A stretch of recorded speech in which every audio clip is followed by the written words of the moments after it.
हमारा next topic आता है साहित्य अनुवाद एवं उससे जुड़ी समस्याएं। One of the most important आप कह सकते हैं क्वेश्चन है, क्योंकि साहित्य अनुवाद से जुड़ी जो समस्याएं, इससे रिलेटेड आपसे एक क्वेश्चन पूछा जा सकता है। तो इसके बारे में देखें। स्रोत भाषा में लिखित साहित्यों को लक्ष्य भाषा में अनुवाद करने को साहित्यिक अनुवाद कहा जाता है। ठीक है, कोई साहित्य जो कि आप कह सकते हैं दूसरी भाषा में लिखा है, जिसको हम स्रोत भाषा कहते हैं, मतलब ओरिजिनल लैंग्वेज में, उसी को हमने लक्ष्य टारगेट लैंग्वेज में या फिर ट्रांसलेशन करने वाली लैंग्वेज में क्या करा, ट्रांसलेट किया, तो उस साहित्य को हम क्या कहेंगे, साहित्यिक अनुवाद कहेंगे। साहित्य की विधाओं में कविता, लघु कथा, कहानी, उपन्यास, एकांकी नाटक, यहाँ पे ये आएगा एकांकी नाटक, प्रहसन मतलब हास्य, हंसने वाली जो आप कह सकते हैं चीज़ें, निबंध, आलोचना, रिपोर्टर्ज, डायरी लेखन, जीवनी, आत्मकथा, संस्मरण, गल्प जिसको फिक्शन कहते हैं, विज्ञान कथा, साइंस फिक्शन, व्यंग्य, रेख चित्र, पुस्तक, समीक्षा या पर्यालोचन, साक्षरता सब शामिल है। तो इतनी सारी चीज़ें किस में आ जाती हैं, ये साहित्य की विधाओं के अंतर्गत आ जाती हैं।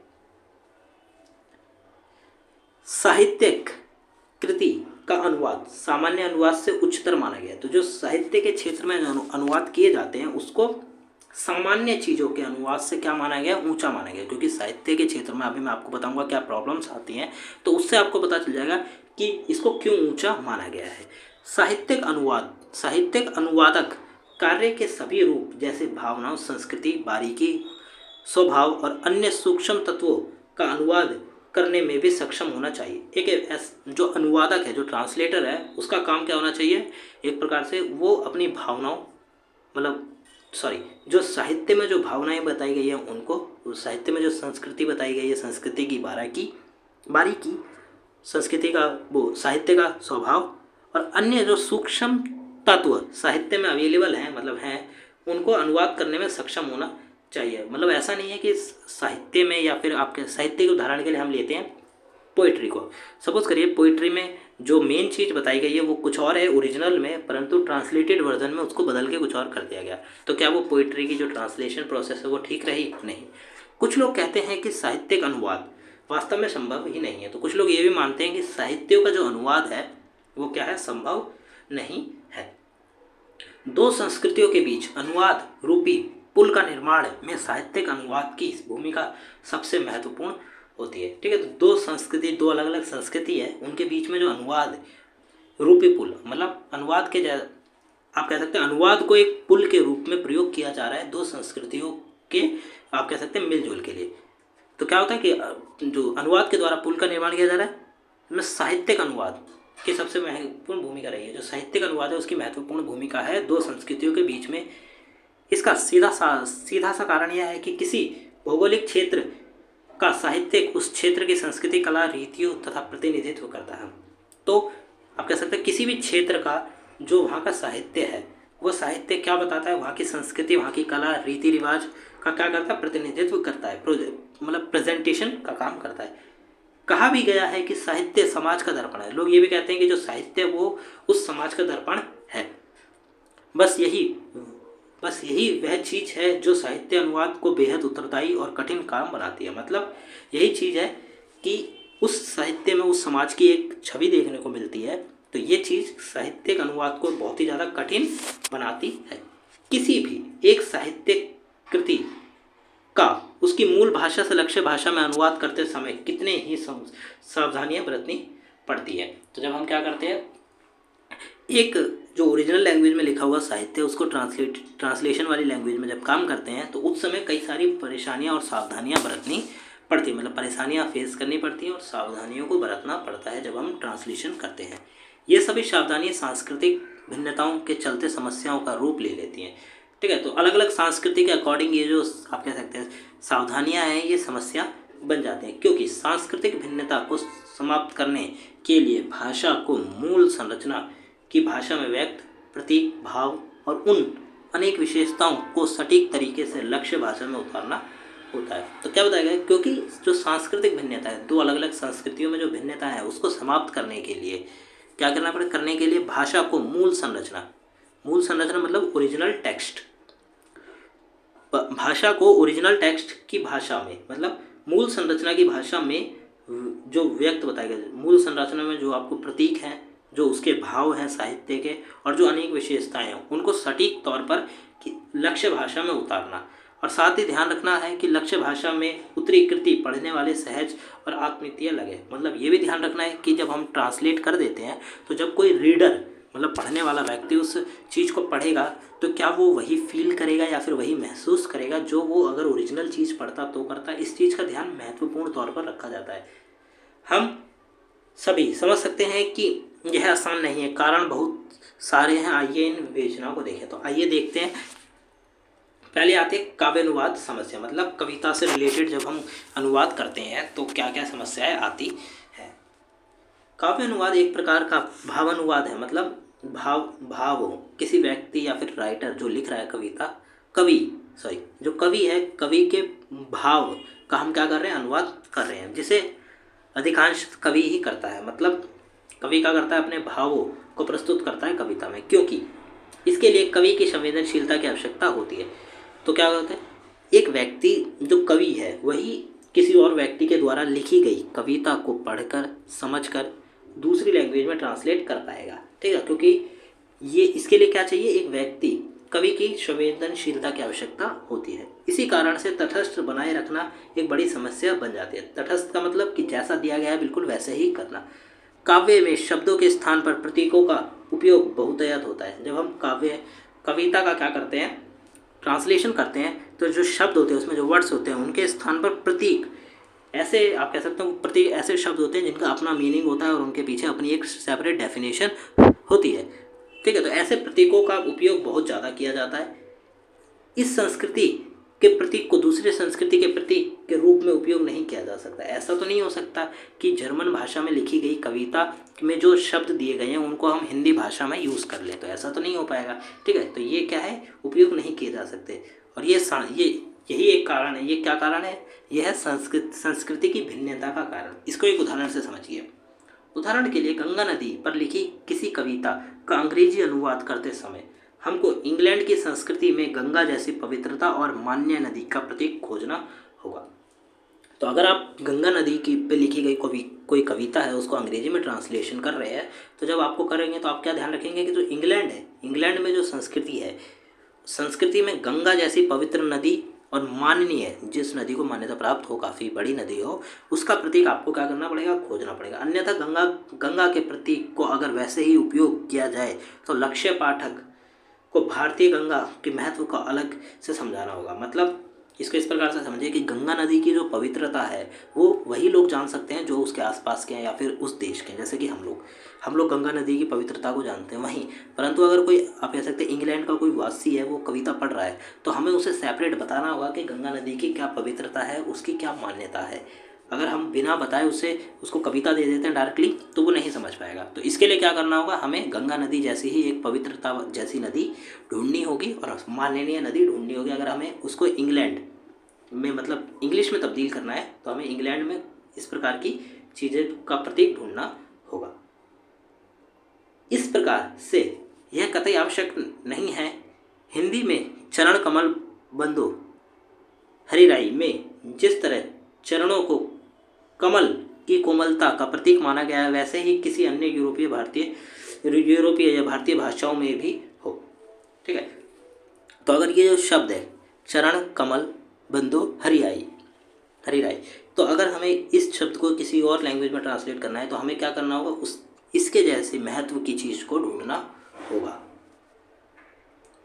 इस सब के अलावा छदबंध, बिंब, विधान, कल्पना, मधुरता, लय, संरचना, अलंकार आदि भी काव्यानुवाद को जटिल और समस्या पैदा कर सकते थे। ये सब जो चीज़ें हैं ये भी काव्य के अनुवाद करते समय समस्याओं को पैदा कर सकते हैं। अनुवाद करते समय मूल पाठ के गुणों को लक्ष्य पाठ में उतारना भी एक समस्या है। मतलब ओरिजिनल टेक्स्ट में जो आप कह सकते हो गुण दिए गए हैं उसी को लक्ष्य पाठ मतलब ट्रांसलेटेड वर्जन में उतारना भी एक कठिन चीज़ है। तो आप देख सकते हैं ये एक इंग्लिश की कविता है। ठीक है, ये कविता का एक उदाहरण है आप कह सकते हैं, और इसी का हिंदी वर्जन यहाँ आपको नीचे देखने को मिल जाता है। तो इसको आप पढ़ सकते हैं बेसिकली। ठीक है, ईजिली पढ़ सकते हैं। अगर वैसे तो बिल्कुल कम चांसेस है कि यही वाला जो पार्ट है यही आपके उसमें आए, बट आप उदाहरण के तौर पर देख सकते हैं कि ये जो लिखा गया है इसका ट्रांसलेटेड वर्जन यहाँ पे है, जिसको ट्रांसलेट किया गया है किससे, इंग्लिश से हिंदी में। तो ये जो काम है ट्रांसलेशन का, ये काफ़ी ज़्यादा कठिन होता है जब हम ये काम किस में करते हैं, कविता के रूप में करते हैं। अब बात करें नाट्य अनुवाद की समस्या। जब हम नाटक का अनुवाद करते हैं तो क्या होता है, मंचनीयता की पूर्व शर्तों से जुड़े यह विधा कभी कभी काव्य अनुवाद जितनी ही कठिन हो जाती है, मतलब काव्य कविता का जब हम अनुवाद करते हैं उतनी ही कठिन हो जाती है जब हम मंचनीयवाद की पूर्व शर्तों, मतलब मंच पर जब कोई व्यक्ति प्रेजेंटेशन करता है आप कह सकते हैं, तो उसकी कुछ शर्तें होती हैं, ठीक है। यही शर्तें क्या बनाती हैं, काव्य जो नाटकीय अनुवाद है उसको कठिन बनाती हैं, क्योंकि नाट्य विधा कम मंचन पक्ष इसे बहुआयामी बना देता है, ठीक है। तो क्योंकि नाटक की जो विधा है उसका जो मंचन है, उसका आप कह सकते हैं प्रेजेंटेशन है, काफ़ी ज़्यादा उसे क्या बना देता है, बहुआयामी बना देता है। मतलब नाटक तो ऐसा नहीं है कि केवल एक ही क्षेत्र में नाटक हो रहा है, नाटक के अलग अलग थीम्स हो सकते हैं, ठीक है। तो ये चीज़ क्या बनाती है, उसे काफ़ी ज़्यादा कठिन भी बनाती है और बहुआयामी भी बनाती है। नाटक का लक्ष्य पूरा हो, इसके लिए लेखन से बाहर के कई बाह्य तत्व जैसे अभिनेता और निर्देशक भी इसमें शामिल होते हैं। तो जो नाटक का जो आप कह सकते हैं जो मैसेज देना है, ठीक है, नाटक का क्या है, नाटक का जो लक्ष्य है वो पूरा हो सके, इसके लिए बाहरी तत्वों का भी यूज़ किया जाता है, जैसे अभिनेता, निर्देशक, इन सबको शामिल किया जाता है। मंचनीयता को पूरा करने के लिए नाटककार को रंगमंच की आवश्यकता को ध्यान में रखना पड़ता है। जब कोई नाटककार, जब कोई व्यक्ति नाटक लिख रहा होता है तो उसको क्या करना पड़ता है, मंचनीयता मतलब मंच को ध्यान में रखते हुए नाटक को लिखना पड़ता है। यह इसकी रचना प्रक्रिया को जटिल बना देती है। तो क्या होता है, यही चीज़ है कि नाटक की रचना को कठिन बना देती है। अब बात करें नाटक के अनुवाद के। नाटक का अनुवाद करने में उसकी संवादात्मक प्रकृति को बनाए रखना एक समस्या है।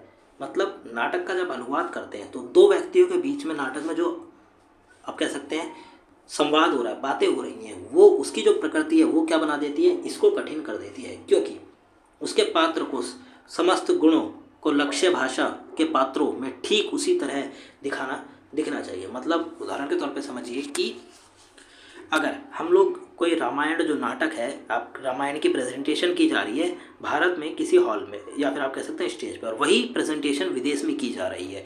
अगर कोई विदेशी व्यक्ति उसे देख रहा है और अगर वो नाटक ट्रांसलेटेड वहाँ पे ट्रांसलेट करके प्रेजेंट किया जा रहा है, तो नाटक में जो चीज़ें यहाँ पे दिखाई गई थी, जो आप कह सकते हैं संवाद बातें लोगों के बीच में हुई, सेम वही चीज़ वहाँ पर भी दिखाई जाए और लोग जो हम लोग महसूस कर रहे थे देखते समय वही वो लोग महसूस करें। इस चीज़ को ध्यान में रखा जाता है जब ट्रांसलेशन का काम किया जाता है। मतलब जितने भी गुण हैं वही लक्ष्य भाषा में भी दिखाई दिए जाने चाहिए। समस्या यहाँ के यह है कि वर्ग विशेष का प्रतिनिधित्व करने वाले पात्र संस्कृति की भिन्नता के प्रतीक होते हैं। मतलब जो मेन कैरेक्टर है ना, वो संस्कृति की भिन्नता का प्रतीक होता है, मतलब अलग अलग संस्कृति की भिन्नता का प्रतीक होता है। अगर हम कोई नाटक जो कि जर्मन भाषा में लिखा गया उसको अपनी भाषा में तब्दील कर रहे हैं, तो जो मेन कैरेक्टर होगा वो क्या होगा, टोटली बदल जाएगा, ठीक है। तो क्या होगा, संस्कृति की भिन्नता का एक प्रकार से प्रतीक होता है। उनको मूल संरचना से लक्ष्य संरचना में पुनर्जन्म लेना पड़ता है। मतलब जो मेन कैरेक्टर है या फिर आपके जो कैरेक्टर्स हैं, ठीक है, उनको जर्मनी भाषा से किसमें, हिंदी भाषा में पुनर्जीवित करना होता है। यह अनुवादक के लिए समस्याजनक हो जाता है कि जो अनुवादक है, जो ट्रांसलेटर है, उसके लिए ये काम समस्याजनक हो जाता है। उदाहरण के लिए भारतीय परिवेश में राजा हरिश्चंद्र के डोम वाले चरित्र को दर्शाने के लिए अंग्रेजी में उस प्रकार का कार्य प्रतीक खोजना होगा।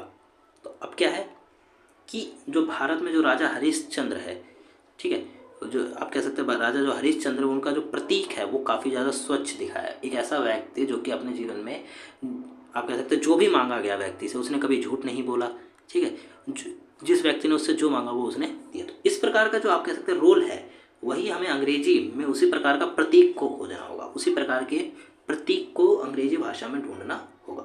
नौकर व स्वामी के बीच, मतलब नौकर और स्वामी के बीच में जो संवाद, जो बात हो रही है, यूरोपीय भाषाओं में नौकर द्वारा स्वामी के नाम या उपनाम के साथ मिस्टर पूर्व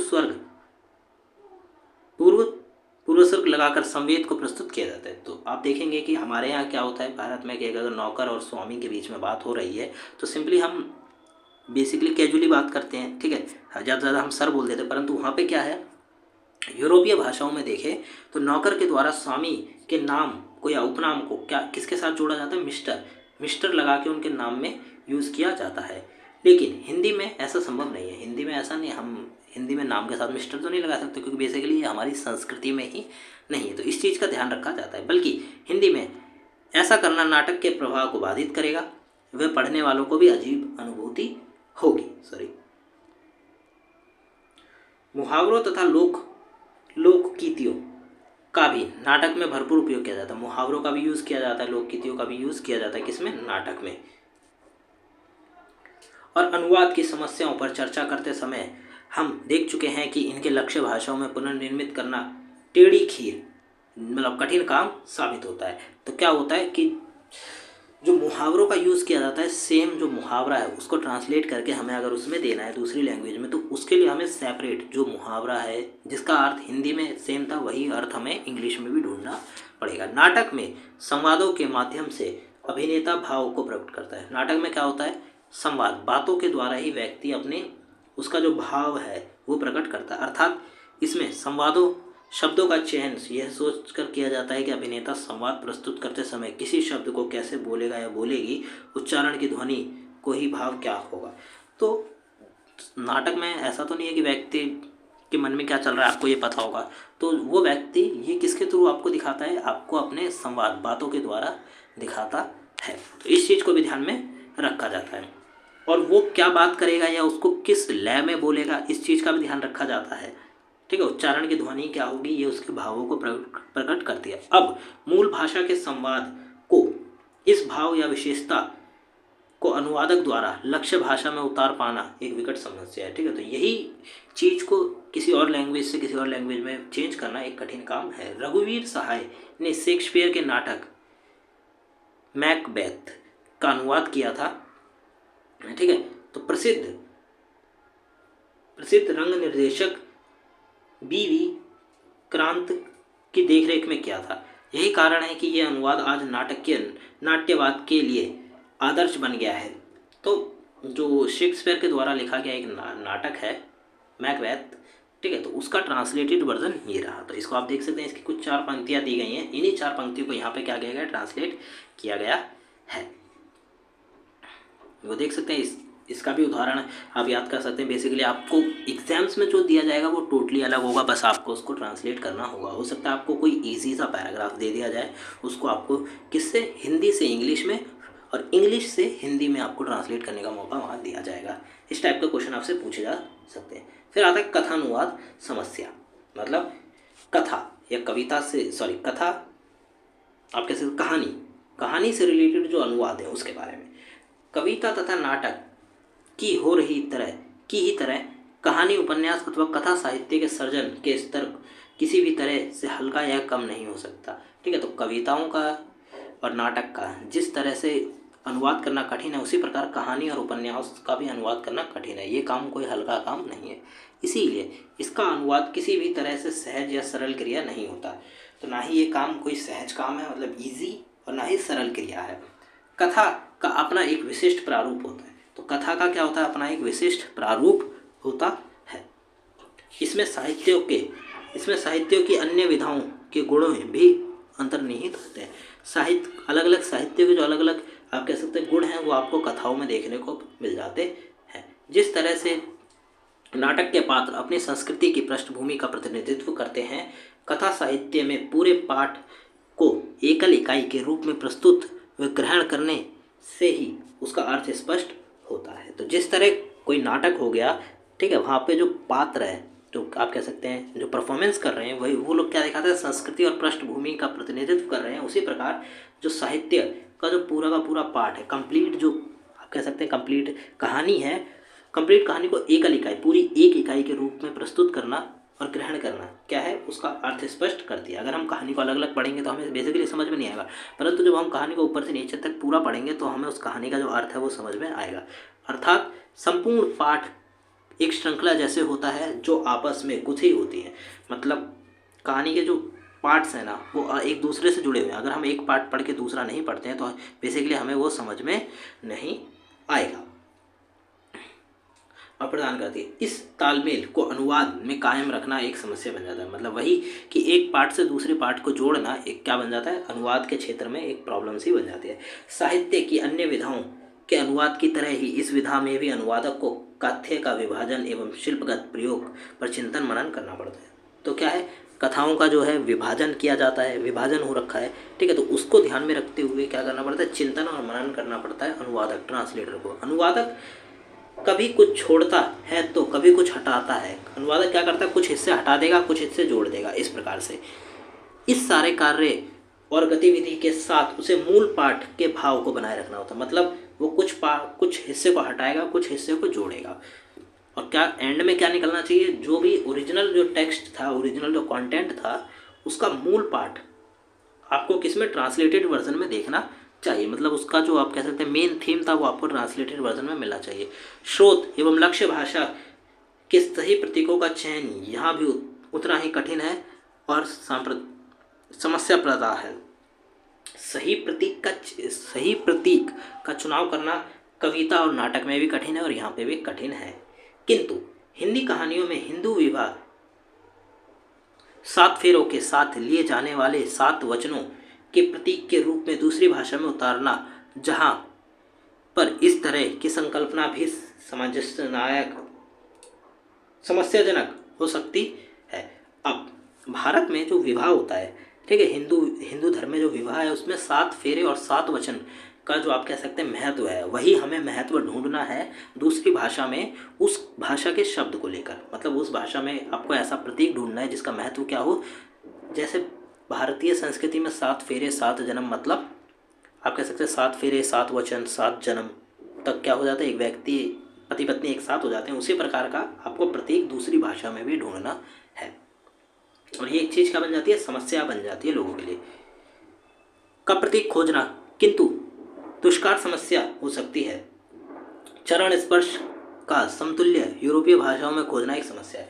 अब जैसा हमारे भारत में हम चरण स्पर्श करते हैं अपने माता पिता का या अपने अध्यापक का या फिर किसी आप कह सकते पंडित का, जिसको हम रिस्पेक्ट करते हैं, उसके अगर हम चरण स्पर्श करते हैं तो हम उसको रिस्पेक्ट दे रहे हैं अपनी तरह से। वही चीज़ यूरोप की जो संस्कृति है, यूरोप की जो भाषा है, उसमें ढूंढना एक कठिन काम बन जाता है। अलंकार, मुहावरों, लोकगीतियाँ यहाँ भी अनुवादक के लिए उतनी ही समस्या देती हैं जितनी नाटक या अन्य विधाओं में देती है। अलंकार, मुहावरे, लोकगीतियाँ जो हैं ये समस्या पद होती हैं किसके लिए, अनुवादक के लिए।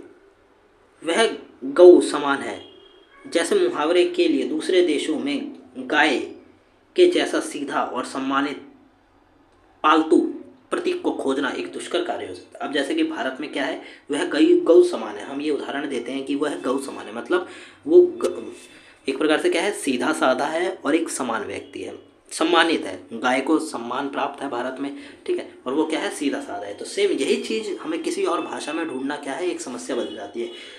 एक बात और प्राचीन साहित्य का प्रतीक आज के समय में समतुल्यता खोजने के लिए समस्या बन जाता है। वर्तमान में काफ़ी समस्याएं हैं अगर हमें नाटक को या फिर कविता को या कहानी को किसी और भाषा में तब्दील करना है तो।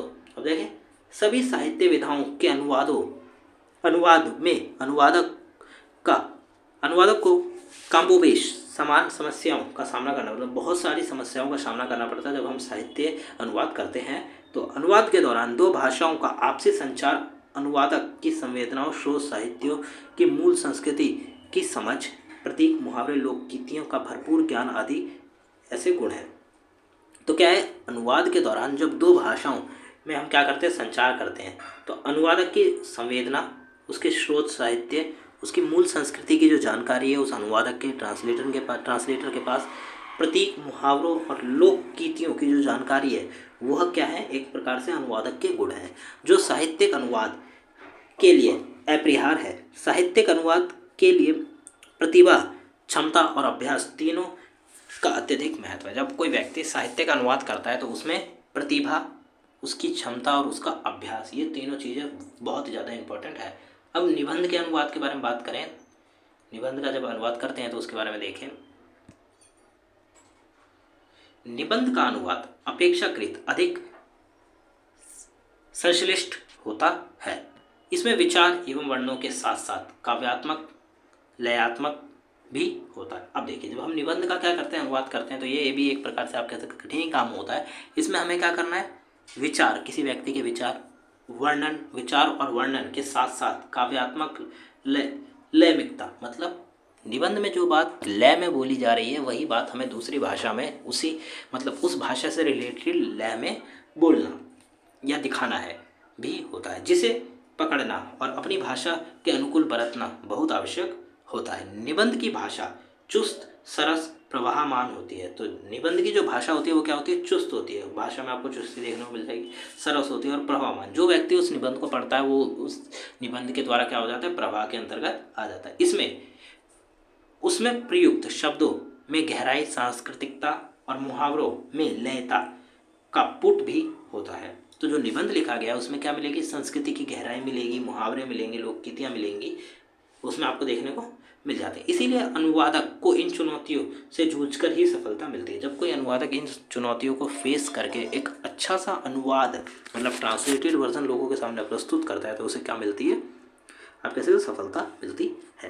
तो ये था आपका चैप्टर नंबर 8, जिसमें हमने अनुवाद के जो आप कह सकते हैं साहित्य अनुवाद के बारे में हमने बात करी। अगर आपको कोई भी पॉइंट समझ में नहीं आया तो कमेंट बॉक्स में आप हमसे ज़रूर पूछ सकते हैं, मैं कमेंट बॉक्स में आपको आंसर जरूर दूंगा उस पॉइंट का। जो साहित्य अनुवाद है इससे रिलेटेड जो भी चीज़ें थी हमने पढ़ी, सृजनात्मक साहित्य अनुवाद, सृजनात्मक के बारे में पढ़ा, साहित्य क्या होते हैं इनके बारे में हमने देखा और उसके अनुवाद के प्रोसेस के बारे में भी देखा। तो जो पॉइंट है, जो आप कह सकते हैं साहित्य अनुवाद में जो समस्याओं का पॉइंट है वो मोस्ट इंपॉर्टेंट है, तो आप उसको 1 से 2 बार जरूर देखें, अच्छे से समझिए, उससे रिलेटेड क्वेश्चन आपसे पूछा जा सकता है। तो ये तो आपकी आज की वीडियो कैसी लगी आपको जरूर बताएं। वीडियो अच्छी लगी तो प्लीज़ वीडियो को लाइक करें, चैनल को सब्सक्राइब करें, जितना हो सके वीडियो को शेयर करें। डिस्क्रिप्शन बॉक्स में लिंक दिया गया है आपको टेलीग्राम का और इंस्टाग्राम का, वहाँ पर आप जाके हमें फॉलो कर सकते हैं। आपका कोई डाउट है वहाँ पर आप हमसे पूछ सकते हैं। तो मिलते हैं अगली वीडियो में। Thanks for visiting on my channel guys.